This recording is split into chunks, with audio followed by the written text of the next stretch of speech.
Welcome back to episode 60 of the Grappling Growth podcast with me, Joe Testori. On today's podcast, I was joined by Jay Ramanah.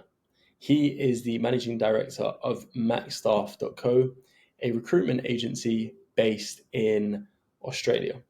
On today's episode, we delved into his history as a physicist, what it was like for him to go to university, study physics, move over to Australia, and how he uses all the transferability in his skill sets into running his business, which he only spends 16 hours a week managing so that he can focus his time into personal development, spending time with his lovely daughter, and essentially just becoming a better version of himself.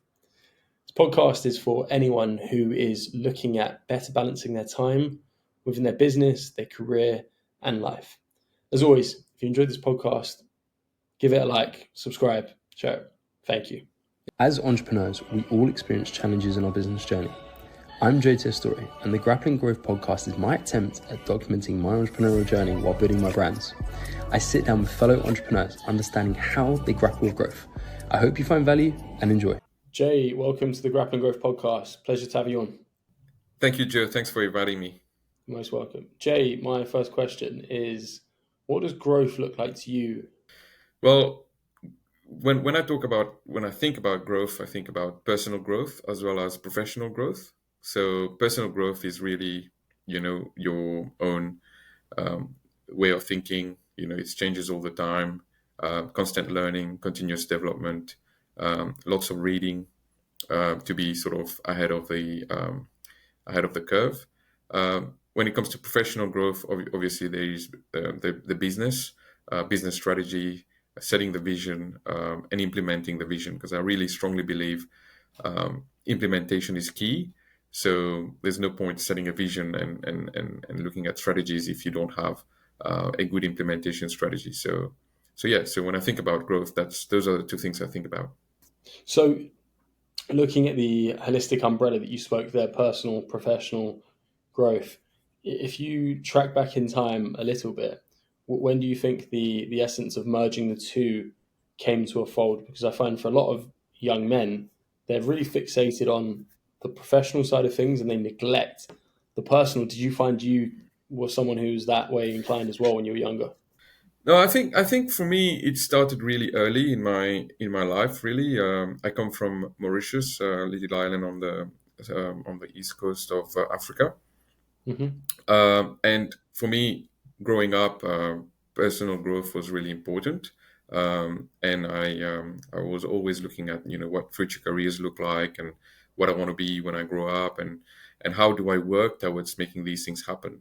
So when it actually, so personal growth was always very important, even from my university days and early careers days. But I guess at some point I shifted from an education career as a teacher into a banking career. And when I was working for the bank, it was Barclays Bank, the UK bank, I realized that professional development and the business side of things was really important as well. So that sort of triggered my entrepreneurial spirit, and one thing led to the other. So where it actually merged were when I decided I want to set up my own business. That was like in my mind, germinating like years and years ago, and that's when I realized that I need to think about professional growth in terms of the business. I went on and did an MBA at the Melbourne Business School to formalize a lot of my thinking, and that really helped me as well in terms of separating the wheat from the chaff, so to say. So talking about the transition from working at Barclays to running your own business, what would you say was the biggest challenge and difference between being in a role, maybe you championing that role, a team, into your own business, and you're actually accountable for everything that's going on? Yeah, so it happened in steps. I transitioned from Barclays, then I moved. It was in the period of financial crisis in 2008, 2009. I moved to Australia. I took a lot of different roles, learning the culture, learning the ways of life in Australia. I went and did some roles in oil and gas out in the West, to learn some of the technicalities of work. So it happened in steps.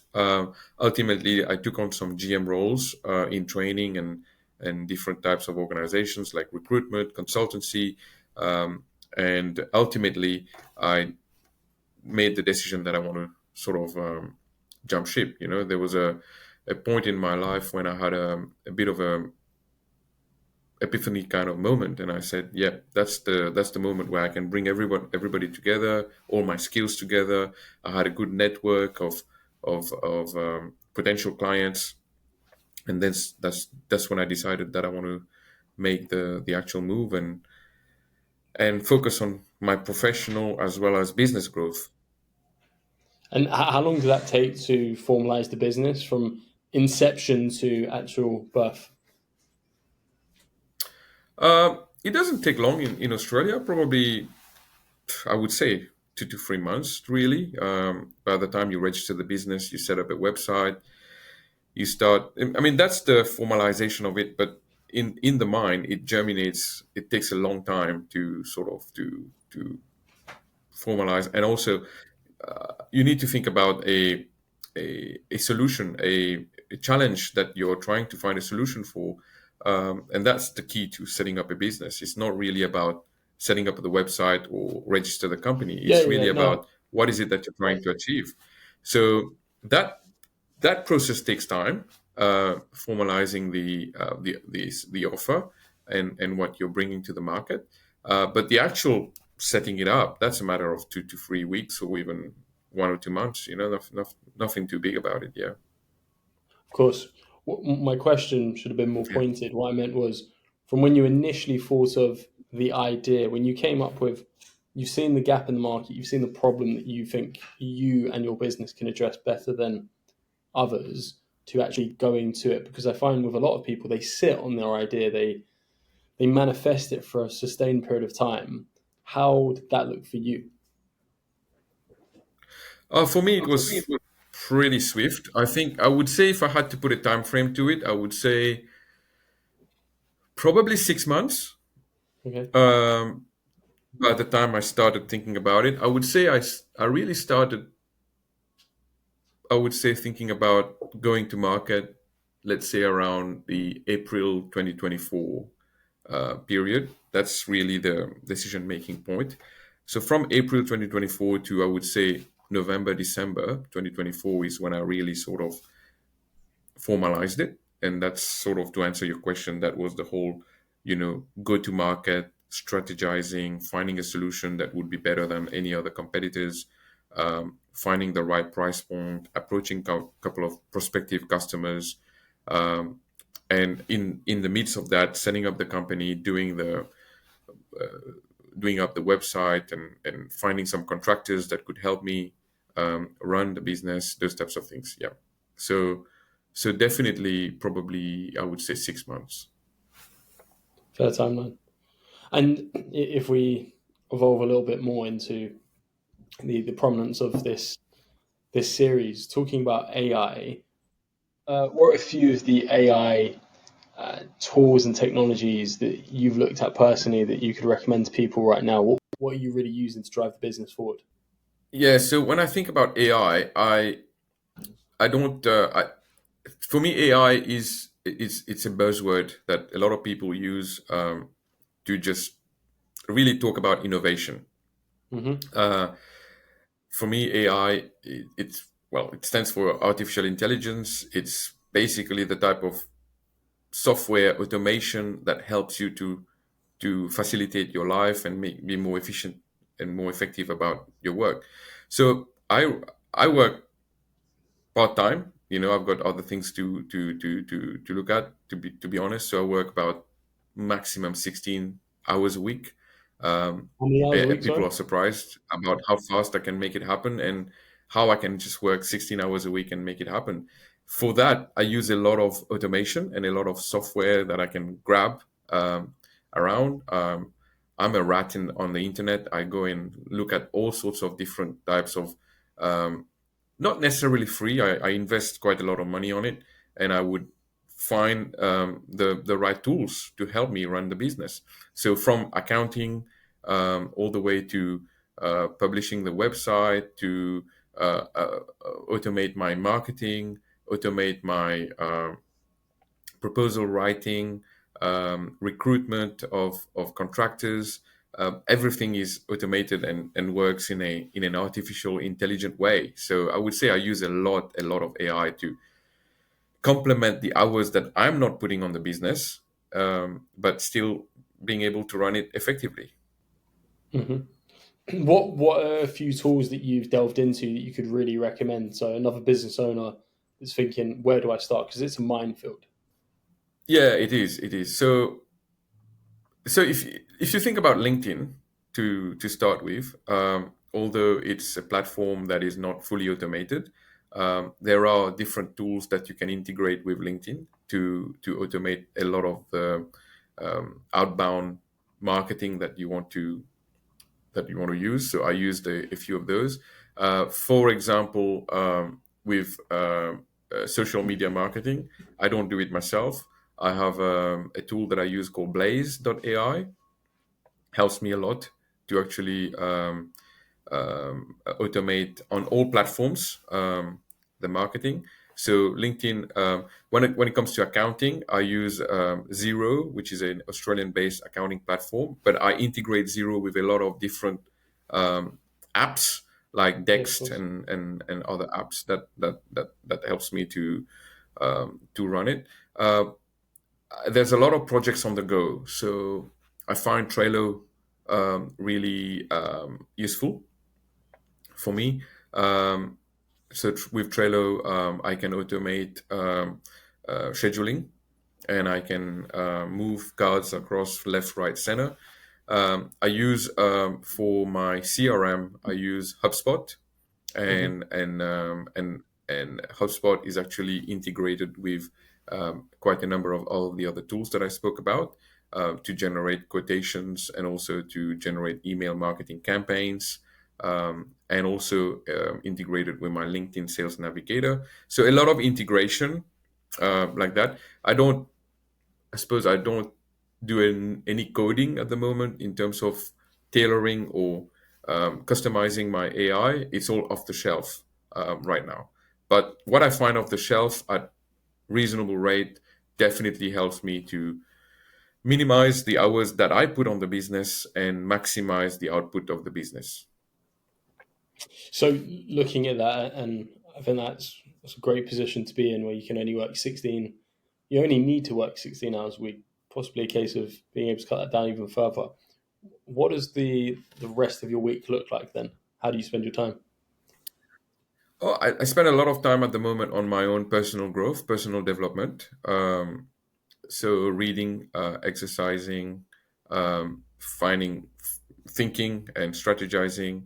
So I'm not actively working. I've got other sort of activities that keep myself busy, like investing in stock and investing in real estate, for example. So those things are keeping me busy in a way. But the business itself, it's a bit of a challenge for me, and I want to limit it to these hours. And it's probably a way of proving that it can be done, because a lot of founders and business owners talk about having to spend 60, 70, 80, 90 hours a week on their business, and there is no kind of delineation between the work and the life. For me, I try to run it in a way where um, I can safely say that work time is work time and play time is play time. So um, I'm privileged in a way to be able to do that. So, but I have to work on it. It doesn't happen by itself. Um, but yeah, I'm proud to say that 16 hours is at the moment is enough. Maybe I will have to increase it at some point. But I have people helping me a lot as well. So contractors and people that are task based, and also some you know yeah. So people are definitely there to help me. How how long did it take you throughout the business? Because it typically that isn't something that an overnight luxury you could say. How long did it take from was there ever a period where you were slogging it out? There was maybe 60, 70 hours going in per week. For the business, for my business, I have never spent 60, 70 hours a week. I used to work 60, 70 hours a week when I was in the workforce. And that was probably something that triggered my my thinking into going into my own business, because I couldn't see myself continue working 60, 70 hours a week, earning a good wage. It was at the detriment of my personal health, and my family life. So I have a young daughter. I like to look after her and take her out for her own activities, and I couldn't sustain those hours. So that's when I made the decision, and I was probably in at the right time, in the right spot, and I made the decision to do this. And when I made that decision, I decided that I will use a lot of tools to help me navigate this process, but definitely not spend more than 20 hours a week on the business. So at the moment, I can average 16, but who knows? At some point, we might have to increase it. But right now, it's working. So I never work 60, 70 hours on my own business. Surprising, Mm. but yeah, that's true. So I always love asking this question to people who are older than me because I think I selfishly I get a little bit out of it. But what advice would you give to 20-year-old Jay? Don't stress too much and do take everything positive. And when I was 20 years old, I had already finished a master's in physics at the time, and I was on course to complete or to start at least a PhD in physics. So my career was geared towards physics, being an astrophysicist. And the advice I would give to 20-year-old Jay, having completed a master's of physics, would be to stay course and to finish what you started before you think about something else. So at least that would have ticked the box of me having completed my doctorate in physics, and then I could do something else. But that's probably what I at the time there was a lot of I remember vividly we were doing research on machine learning and AI back then. I'm talking about 20 years ago, more than that. And today, now we're talking about machine learning as being part of the business world and being implemented. So so at the time when I was 20 years old, I couldn't see the wood for the trees in a way. I was thinking that we're doing this machine learning, it's never going to be used in our everyday life, because when you're doing hard science like physics, the implementation of the learnings that you're taking on board, it doesn't happen in a very short time frame. Sometimes you see the implementation in 30, 40, 50 years, if sometimes not even in your lifetime. But in our lifetime, I could see the accelerated process of implementation of tools like machine learning and neural networks. I don't know if you've heard this term. Um, and with neural networks, you can, and quantum technology and quantum computing, those are the stuff we were looking at back in the early 2000s. So the advice to 20-year-old Jay would be stay tuned and keep focusing on what you're doing, because at some point these things will become relevant. And I guess that's you've got a bias through the time horizon, and you've got a hindsight bias there. But why do you think at the time 20-year-old Jay couldn't stay course per se? I think that's a great question, Joe. I think it comes. I mean, obviously, with hindsight, you can see these things, but when you're going through it at the time, it's very hard to see the woods for the trees. You're just focusing on your day-to-day activities.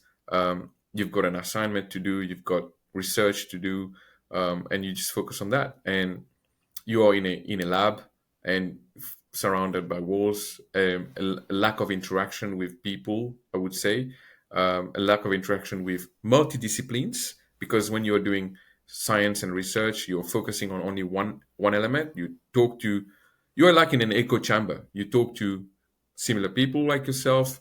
The ideas are the same. You very rarely interact with the business world. You don't interact with um, education, legal people, or even people working in charity, for example. So I think the lack of perspective is what makes it difficult to see the woods for the trees at that age. And it's a great question, because I think university students and young researchers should really focus on meeting as many people as possible outside their field of research to be able to kind of grasp this. Well, they say the most important thing for a child up until the age of 4 or 5 is to actually play. It's not about learning and studying. It's being able to.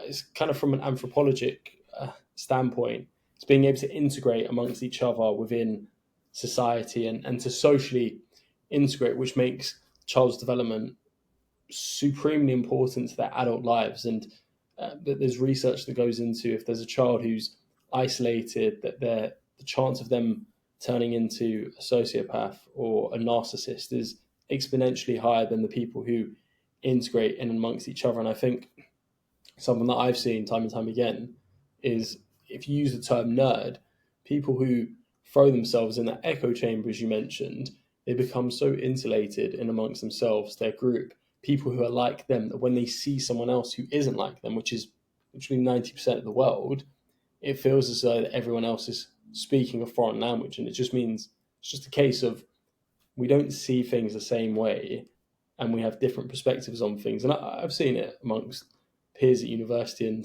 I would take time when I was at university to study in the physics halls just because they would get on with their stuff, I would get on with my stuff. And I knew I'd never get engaged in conversations because they were just so focused on what they were doing.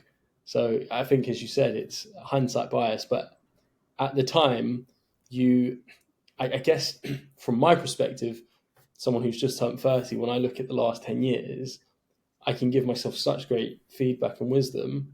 However, I didn't have a clue as to think about what I wanted to do in 10 years' time. And if I wrote down on a piece of paper what I wanted to do in the next 10 years, I know for a fact it would have been so further afield to what I actually achieved. Yeah, I agree. I totally agree with what you said regarding early childhood education, with regards to formal education. Research. There's research around it, and if you look at what's happening in the Nordic countries, Finland, Norway, Denmark, they don't even start their formal education until students or young adults are 7. 7 years old. So that's when they start their formal education. So yeah, so definitely, I think there is something there, but also interaction, social interaction is really really important, and in universities could do better in terms of mixing up some disciplines, so that you don't have these silos and echo chambers happening. So yeah, And given that, if you don't mind me asking, how old's your daughter?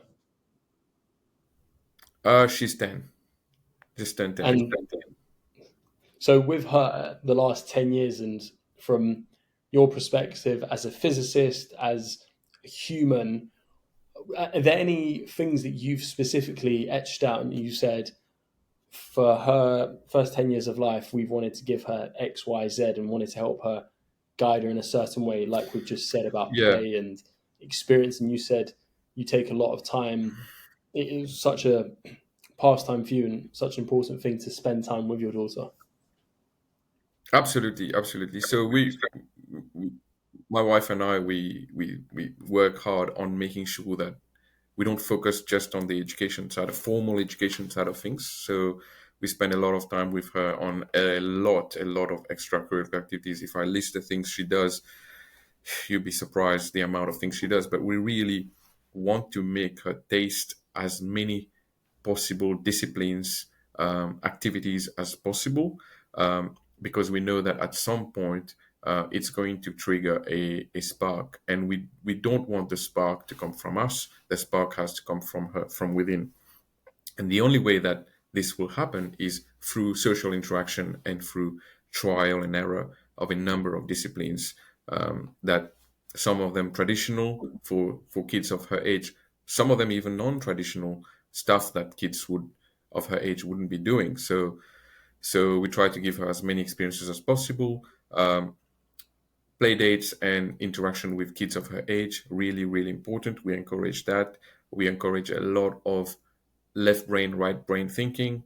So, for example, being a girl, we want to make sure that she gets involved in as many STEM activities as possible, but also in a lot of activities on the arts and craft side of things. So, painting, decorating, crafting. Um, my house is just like a workshop, you know. It's always busy. There's a lot of things around, and we encourage that. So music is really important element of it. Sports is a really important element of it, and arts and craft. We don't spend too much time on the formal education side of things. We leave that to the school and what she's learning at school. But outside school is really a lot of activities. What activities have you seen her really lean into, and have any caught you by surprise? For me, that what caught me by surprise was ice skating. So she does ice skating to a Okay.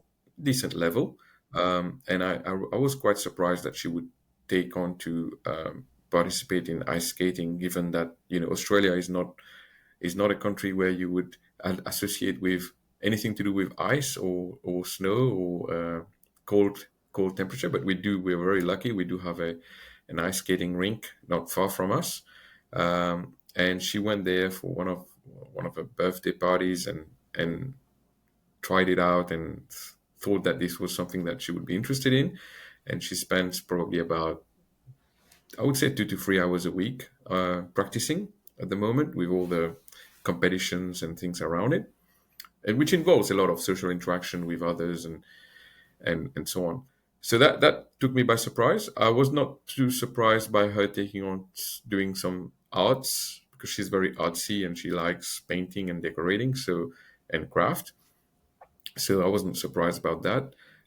The other thing that she does, which was quite interesting, is Indian dance, which is traditional and it's not very common, not mainstream at all in Australia. A lot of kids of her age will be doing ballet or modern dance or hip hop, but she picked up. Or we encourage her to stay connected to the roots in a way, and she picked up Indian dance. So she practices that art as well. So yeah, so it's not for competition. It's really for her to experience all sorts of different areas of the brain and trigger different thought patterns and skills, and coordination between the mind and the body. And hopefully one day she will realize what her true calling is, and those activities would have helped her. Yeah.